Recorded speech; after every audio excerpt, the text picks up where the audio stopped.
I want to share with you about the intimacy factor as it relates to the prayer room and being a house of prayer. It's really our heart to respond to God's heart in relationship. And the house of prayer is not so much doing as being with God, having fellowship with Him, being that living stone, that tabernacle in ourselves to relate to God and respond to His love. The beautiful part of the prayer room is that its purpose is to facilitate time to spend in that relationship with God. That's the only purpose of the room itself. And we have found that people have enjoyed really an awakening in their own personal prayer lives as they've come to the prayer room and spent time with God, growing that relationship that God longs to have with His people.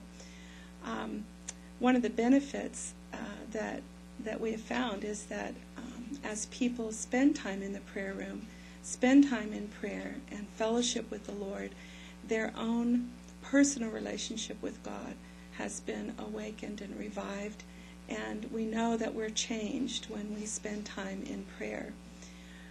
God's heart is that we would respond to His love with all of our love, with all of our heart, with all of our soul, with all of our mind and our strength. It's the first and greatest commandment.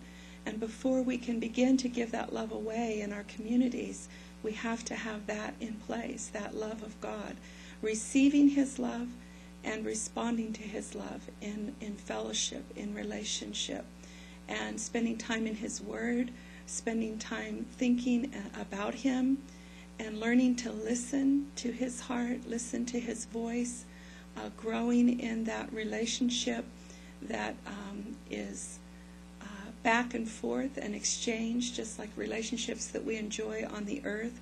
Having that time of responding to Him, listening to Him, is so foundational to the life of the prayer room.